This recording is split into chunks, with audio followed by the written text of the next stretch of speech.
Hello friends, स्वागत करती हूँ आप सभी का अपने इस यूट्यूब चैनल में जिसका नाम है ड्रीम स्पेशल। आशा करती हूँ आप सभी लोग बहुत अच्छे होंगे और अपनी कॉम्पिटिटिव एग्जामिनेशन की तैयारी बहुत अच्छे से कर रहे होंगे। फ्रेंड्स, हमारी स्पेशल एजुकेशन क्वेश्चन सीरीज़ का आज पार्ट 3 हम लोग करने वाले हैं। अगर आपने पहले के 2 पार्ट्स नहीं देखे हैं तो प्लीज़ आप जाकर ज़रूर देखिएगा, उसमें से आपके काफ़ी सारे क्वेश्चंस देखने के लिए मिल जाएंगे। और फ्रेंड्स, हर एक क्वेश्चन कराने के साथ जो भी एक्सप्लेनेशन देती हूँ वो भी आपके लिए काफ़ी ज़्यादा फ्रूटफुल होने वाली है, दूसरे क्वेश्चंस को समझने के लिए भी। ठीक है फ्रेंड्स, ये सीरीज़ इंपॉर्टेंट होने वाली है PRT special educator, TGT special education teacher के लिए एंड ऑल्सो फॉर आईएट एस्पिरेंट्स के लिए। ठीक है फ्रेंड्स, तो चलिए आइए शुरू करते हैं। और हाँ फ्रेंड्स, इस वीडियो को एंड तक देखिएगा ताकि आपसे एक भी इंफॉर्मेशन ना छूटे। ठीक है फ्रेंड्स, तो चलिए आइए शुरू करते हैं। फर्स्ट क्वेश्चन हमारा क्या है देख लेते हैं। अप्लाइड बिहेवियर एनालिसिस, जिसको हम बोलते हैं एबीए। देखिए जी, ये अप्लाइड बिहेवियर एनालिसिस जो है ये एक थेरेपी का नाम है। ठीक है, ये एक थेरेपी का नाम है जो एक कंडीशन वाले, एक पर्टिकुलर कंडीशन वाले बच्चों को दी जाती है। वही आपसे इस क्वेश्चन में पूछा गया है। फिर भी क्वेश्चन पढ़ लेते हैं।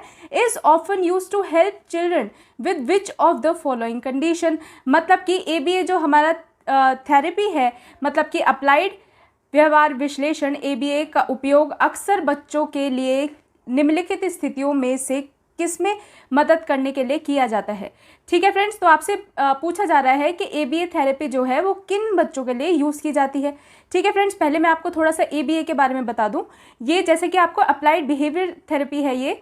ठीक है फ्रेंड्स, तो ये जो एबीए होती है ये उन बच्चों के लिए होती है जिनके बिहेवियर में हमें कुछ मॉडिफिकेशंस चाहिए होती हैं। ठीक है फ्रेंड्स, कुछ बच्चे होते हैं अपनी कंडीशंस की वजह से वो क्या करते हैं, उनका जो बिहेवियर है वो अग्रेसिव बिहेवियर हो जाता है, कुछ हाइपर बिहेवियर हो जाता है। तो उनके बिहेवियर को हम क्या कर सकते हैं, क्योंकि हम डिसेबिलिटी को तो नहीं ख़त्म कर सकते। ठीक है, या कोई डॉक्टर या कोई टीचर ऐसा नहीं है कि हम लोग डिसेबिलिटी को ख़त्म कर दें, पर हाँ हम कुछ थेरेपीज़ का सहारा लेते हुए हम उनकी जो कंडीशंस हैं उनको इन कंट्रोल कर सकते हैं, उसको एक शेप दे सकते हैं। ठीक है फ्रेंड्स, तो फ्रेंड्स इसके कुछ आपको ऑप्शंस दिए हुए हैं। देखिए, फर्स्ट है हमारा डिस्प्रैक्सिया। देखिए, डिस्प्रैक्सिया जो है ये हमारा बॉडी का जो पोस्चर होता है उसे अफेक्ट करती है। हमारी बॉडी का जो पोस्चर होता है उसे ये अफेक्ट करती है। पोस्चर जो होता है वो इम्बैलेंस हो जाता है। ठीक है फ्रेंड्स, तो एबीए हमारी बिहेवियरल थेरेपी है, तो हमें पोस्चर से तो कोई लेना देना नहीं है, तो ये ऑप्शन हमारा गलत हो जाता है। ठीक है फ्रेंड्स, इसके बाद अटेंशन डिफिसिट डिसऑर्डर। जी हाँ, अटेंशन की वजह से किसी बच्चे को जो है अपने बिहेवियर में प्रॉब्लम्स आने लगती हैं, तो ये हम कंसीडर कर लेते हैं, बट हमें उससे पहले ऑप्शन सारे देखने हैं। डिसलेक्सिया, देखिए जी, मैंने जो आपको मल्टीपल डिसेबिलिटीज़ वाली वीडियो है उसमें डिसलेक्सिया बता दिया है कि क्या है। डिसलेक्सिया एक रीडिंग प्रॉब्लम है, जो कि रीडिंग प्रॉब्लम है जिसमें बच्चे को लिखने में रीडिंग करने में प्रॉब्लम आती है। ठीक है फ्रेंड्स, तो ये भी ऑप्शन हमारा गलत हो गया। इसके बाद आ जाता है फ्रेंड्स ऑटिज्म। ऑटिज्म में फ्रेंड्स क्या होता है कि इनको सोशलाइजेशन में, आई कांटेक्ट में, ठीक है, और इनकी जो डेवलपमेंट होती है, एक जैसे हमारी सोशल डेवलपमेंट होती है या फिर हमारी इमोशनल डेवलपमेंट होती है, इनकी डेवलपमेंट्स में डिले आ जाती है। बट आपको मैं बताना चाहूँगी कि मेनली जो एबीए थेरेपी है वो अटेंशन डिफिसिट डिसऑर्डर्स के लिए जो है वो की जाती है, परफॉर्म की जाती है। ऑटिज्म में भी की जाती है, बट ऐसे कुछ कंडीशंस में की जाती है जिसमें ऑटिज्म के माइल्ड सिम्टम्स हैं। ठीक है, ज़्यादा नहीं है। बट अगर कभी आपको ऐसे ही क्वेश्चन आ जाए कि इन दोनों में से आपको एक ऑप्शन चुनना है, तो आप हमेशा अटेंशन डिफिसिट डिसऑर्डर ही चुनेंगे, और इसको ADHD भी आपको लिखा दिख सकता है, मतलब कि attention deficit hyper active disorders. ठीक है फ्रेंड्स, इनको क्या है, बिहेवियर में प्रॉब्लम आने लगती है इनके अटेंशन की वजह से। ठीक है ना फ्रेंड्स, तो आप एबीए थेरेपी किसके लिए मार्क करेंगे, अटेंशन डिफिसिट डिसऑर्डर के लिए करेंगे। ठीक है जी, नेक्स्ट क्वेश्चन चलते हैं। Disabled can be taught in. देखिए जी, विकलांगों को पढ़ाया जा सकता है। मैंने आपको ये भी बता दिया है कि किन किन स्कूल्स में विकलांग बच्चों को पढ़ाया जा सकता है। तो 3 मेन स्कूल्स होते हैं।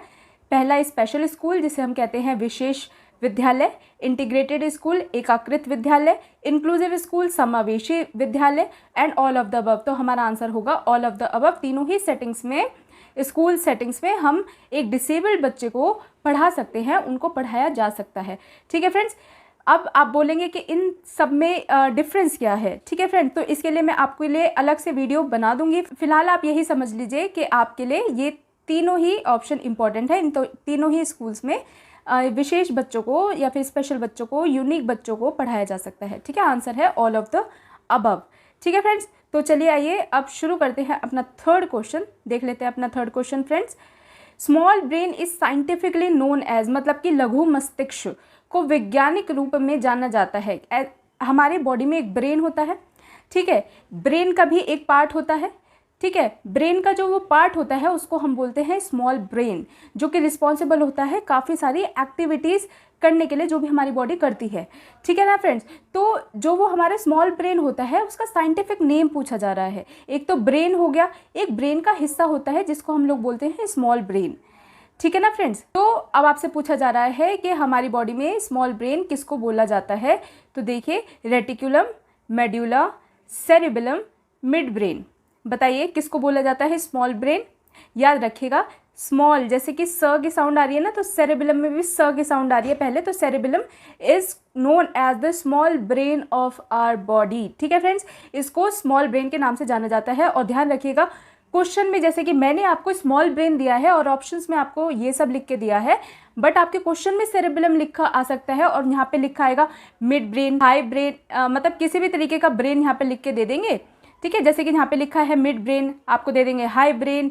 ठीक है, आपको क्या पहचानना है कि नहीं जी, सेरिबेलम को हम बोलते हैं स्मॉल ब्रेन। ठीक है फ्रेंड्स, चलिए जी आगे चलते हैं। क्वेश्चन नंबर 4 देखिए, क्रोमोसोमल एबनॉर्मेलिटीज लीड्स टू। देखिए जी, मैंने आपको बताए थे XY नामक हमारी जो बॉडी में क्रोमोसोम्स होते हैं, ये किस चीज़ के लिए रिस्पॉन्सिबल होते हैं। हमारी जब एक बच्चा गर्भ में होता है, वूम्ब में होता है, तब उसकी ग्रोथ के लिए, उसके ब्रेन के लिए, उसके कैरेक्टरिस्टिक्स कैसे रहेंगे, बच्चे में क्या क्या विशेषताएं रहेंगी, ठीक है, और बच्चे का शरीर का ढांचा कैसा रहेगा, हाथ बड़े रहेंगे, छोटे रहेंगे, बालों का कलर क्या रहेगा, इन सब चीज़ों के लिए जो क्रोमोसोम्स होते हैं वो रिस्पॉन्सिबल होते हैं। ठीक है फ्रेंड्स, तो पहले जितनी भी मैंने डिसेबिलिटी वाली वीडियोज़ बनाई थी उसमें आप लोगों को बहुत अच्छे से मैंने बताया था कि क्रोमोसोम्स किस किस डिसेबिलिटी के लिए जो है रिस्पॉन्सिबल होते हैं। फॉर एग्जांपल, दो डिसेबिलिटी मैंने आप लोगों को बताई। पहला था हमारा एक्स फ्रेजाइल सिंड्रोम और दूसरा था हमारा डाउन सिंड्रोम। ठीक है जी, डाउन सिंड्रोम फ्रेंड्स। तो डाउन सिंड्रोम में क्या होता है, मैंने आप उसकी वीडियो जाके देख सकते हैं। ठीक है, इनका फेस स्ट्रक्चर कैसा होता है, कैसे इन्हें एबनॉर्मेलिटी हो जाती है क्रोमोसोम में। इनमें क्या होता है, एक क्रोमोसोम जो है वो एक्स्ट्रा हो जाता है। ठीक है फ्रेंड्स, इसमें एक्स नामक एक क्रोमोसोम होता है, एक्स फ्रेजाइल सिंड्रोम। ठीक है, तो इसमें एक्स नामक एक क्रोमोसोम होता है जो कि रिस्पॉन्सिबल होता है हमारे ब्रेन के डेवलपमेंट के लिए। ठीक है, ये एक प्रोटीन जनरेट करता है, मेनली ये एक प्रोटीन जनरेट करता है। तो वो जो प्रोटीन होता है वो इसमें गड़बड़ाया हुआ होता है बॉडी में। वो प्रोटीन हर एक मनुष्य के लिए इंपॉर्टेंट है। ठीक है, बट इनके केस में क्या होता है, वो प्रोटीन जो है या तो बनता ही नहीं है, बनता है तो खराब बनता है, जिस कारण से क्या होता है कि ब्रेन की जो डेवलपमेंट है वो अच्छे से नहीं हो पाती है। इनको बिहेवियरल इशू हो जाते हैं या फिर इंटेलेक्चुअल डिसेबिलिटी होने के चांसेस रहते हैं। चांसेस भी क्या, इनको इंटेलेक्चुअल जितनी भी हमारी एबनॉर्मेलिटीज़ हैं वो इनको हो जाती है माइल्ड से मॉडरेट लेवल पर। ठीक है फ्रेंड्स, बौद्धिक अक्षमताएं जिसे हम कहते हैं। ठीक है फ्रेंड्स, ये दोनों डिसेबिलिटीज़ आप लोग याद रखिएगा बहुत अच्छे से।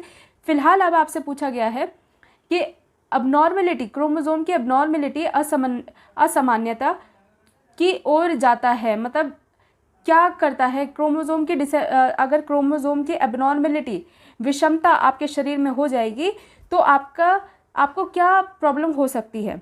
ठीक है फ्रेंड्स, तो मुझे नहीं लगता कि आप लोगों को और कुछ ज़्यादा समझने की ज़रूरत है। एबनॉर्मेलिटी, विषमता हो जाएगी। किस चीज़ में विषमता, ये कुछ स्पेसिफाई किया है, नहीं किया है। असामान्यताएं, किस में असामान्यताएं पूछा गया है, मतलब बताया गया है इसमें कि क्या किस चीज़ में असामान्यताएं, नहीं बताया गया। आयोडेसी, मूर्खता, नहीं देखिए मूर्खता हम लोग इसको, अगर यहाँ पे इंटेलेक्चुअल डिसेबिलिटी लिखा होता, ID लिखा होता, IDD लिखा होता तो हम उसको कंसिडर कर सकते हैं, पर मूर्खता ये एक ऐसा वर्ड है जिसको हम इस क्वेश्चन में, क्या किसी भी क्वेश्चन में आ जाए, हम इसको मार्क नहीं कर सकते। याद रखिएगा, ये एक नेगेटिव वर्ड है इन द डिसेबिलिटी फील्ड।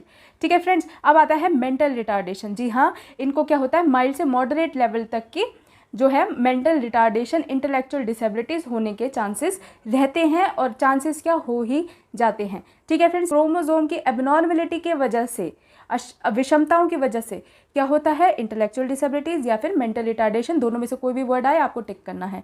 ठीक है जी, 5th क्वेश्चन देखते हैं। After the birth the average weight of a child range from, जन्म के बाद बच्चे का औसतन वजन होता है, क्या होता है औसतन वजन, आपने काफ़ी बार सुना होगा, आपने एनसीईआरटीज़ में भी पढ़ा होगा, ठीक है। जिन लोगों के पास बायो होगी उन लोगों को पता होगा, ठीक है जी। 7 से 9 पाउंड्स, ठीक है जी, 6 से 7 पाउंड्स, 10 से 12 पाउंड या फिर 15 pound.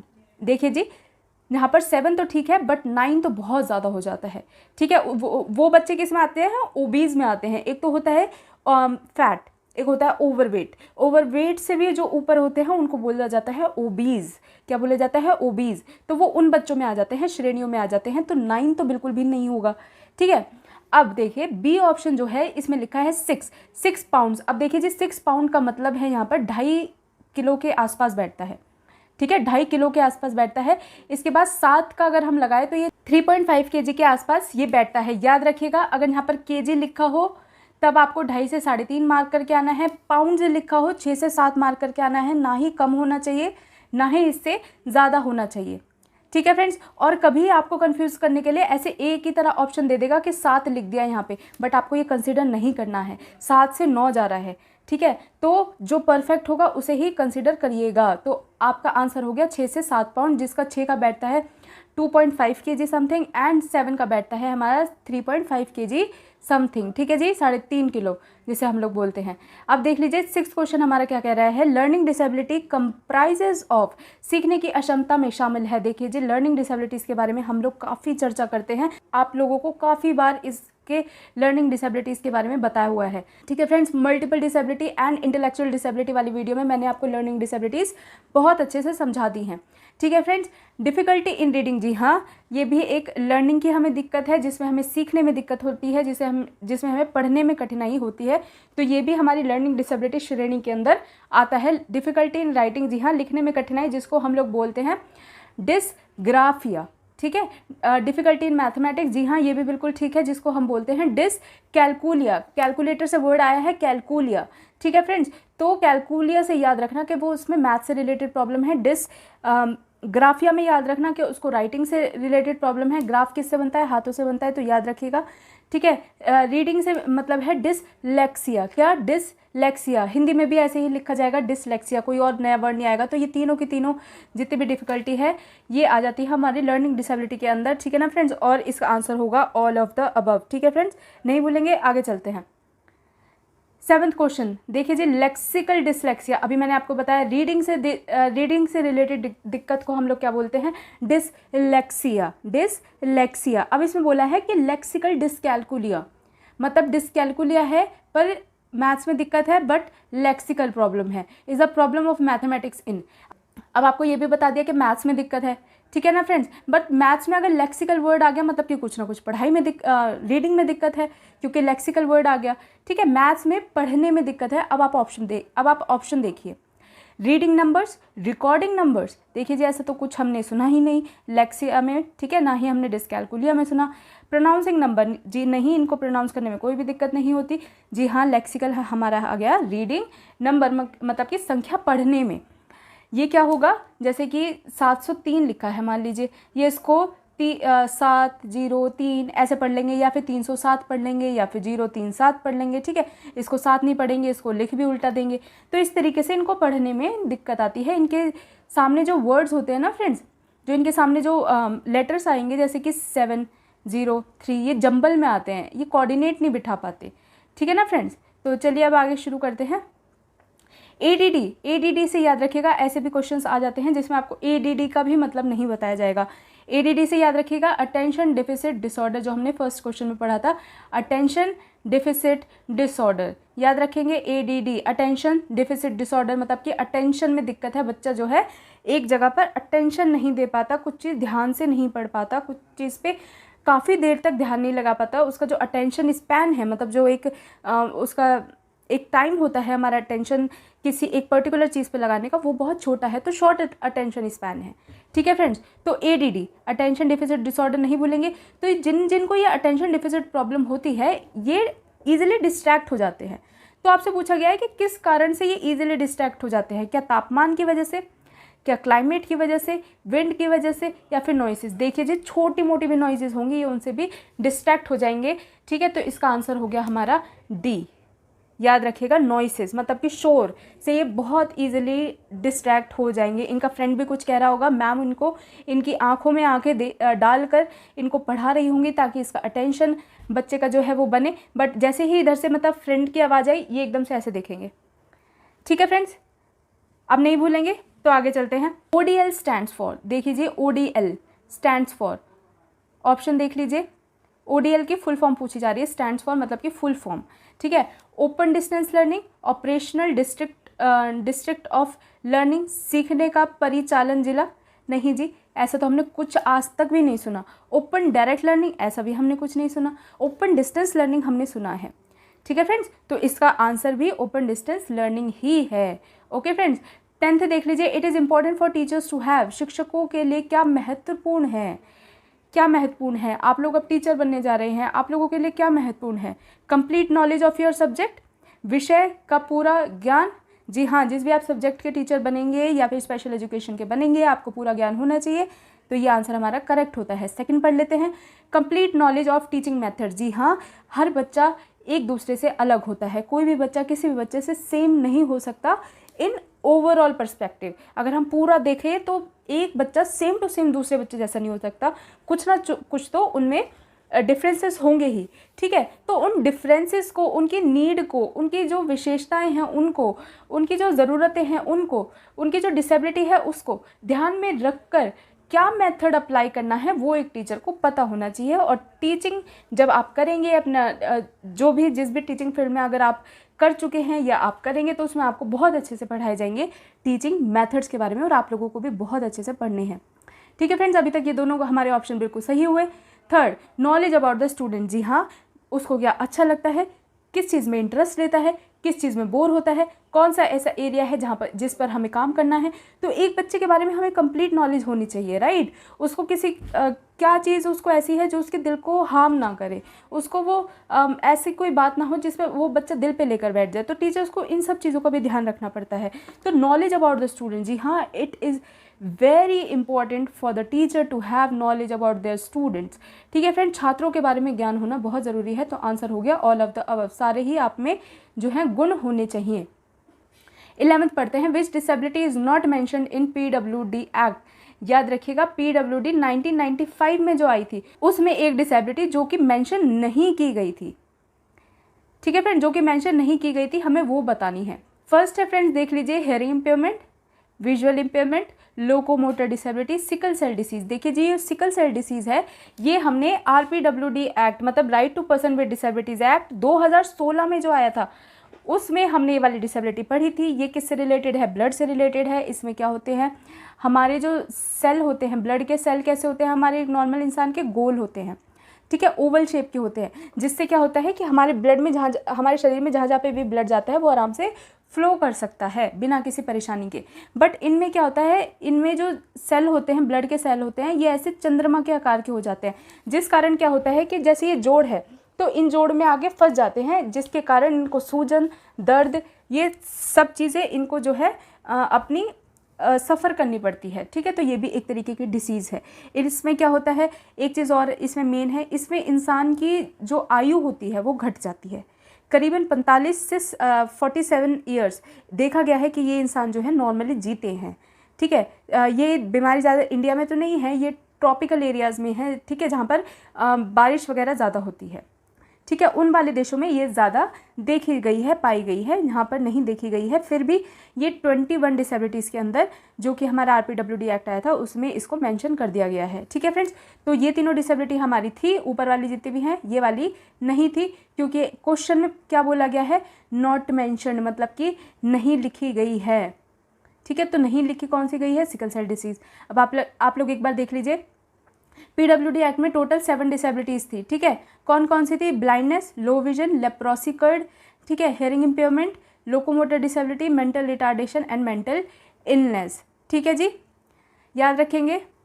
How many disabilities mention in RPWD act. देखिए जी, PWD के बाद क्या आया था, RPWD act, right to person with disabilities 2016। इसमें पूछी जा रही है कि कितनी डिसेबिलिटीज़ जो थी वो मेंशन की गई थी, 23, 21, 24, 20। देखिए जी, 7 डिसेबिलिटी PWD में थी, 3 से मल्टीप्लाई कर दीजिए इज इक्वल्स टू 21, ठीक है। तो इसका आंसर है 21। याद रखिएगा RPWD एक्ट में 21 डिसेबिलिटीज़ थी, ठीक है जी। 13 क्वेश्चन देख लीजिए। The script developed by national institute of visually handicap is, national institute of visually handicap द्वारा विकसित स्क्रिप्ट है। देखिए जी, एक हमारा national institute of visually handicap जिसे हम NIVH के नाम से जानते हैं, तो इन्होंने कौन सी स्क्रिप्ट जो है वो डेवलप की थी, मतलब बनाई थी, विकसित की थी, इन्वेंट करी थी, ठीक है। Sumedha Braille, Bharati Braille, Vishwathama Braille और एंड जॉनसन्स ब्रेल। देखिए जी, इन्होंने जो है भारतीय ब्रेल इन्वेंट की थी। याद रखेंगे, भारत में हुई थी तो भारतीय ब्रेल, ठीक है जी। भारतीय ब्रेल इन्होंने जो है इन्वेंट की थी। अब आप इसको किस नाम से जानते हैं? NIEPVD। पहले अगर आपके क्वेश्चन में ये आ जाए कि इन्होंने national institute for the empowerment of person with visual disabilities, मतलब कि NIPVD। देखिए जी, NIVH जो हमने ऊपर पढ़ा, जो कि क्वेश्चन में दिया हुआ था, अब इसका नाम चेंज करके ये कर दिया गया है, ठीक है। अब इसका नाम चेंज करके NIEPVD कर दिया गया है, national institute for empowerment of person with visual disabilities कर दिया गया है। पहले ये क्या थी? National institute of visually handicap, ठीक है फ्रेंड्स। क्वेश्चन में ये आए चाहे ये आए, दोनों का सेम ही है, इसका आंसर इन्होंने क्या की थी? भारतीय ब्रेल इन्वेंट की थी, ठीक है फ्रेंड्स। चलिए आइए शुरू करते हैं। 14th question, congenital abnormalities are generally cause due to, जन्मजात जिसे हम कहते हैं, जो पहले से ही माँ के पेट से ही आती हैं एबनॉर्मेलिटीज़, ऐसी मतलब जन्मजात असामान्यताएं आमतौर पर कारण होती हैं। किस चीज़ का कारण होती हैं, ये आपसे पूछा जा रहा है। कुपोषण का, ठीक है।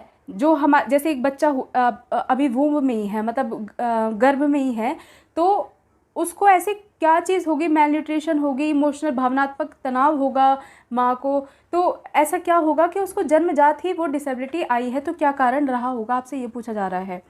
मैलन्यूट्रिशन, कुपोषण जिसे हम कहते हैं, ठीक है, जिसमें माँ को या फिर बच्चे को अच्छे से न्यूट्रिशन, जो भी वाइटामिन उसे चाहिए होते हैं वो नहीं मिल रहे होते हैं।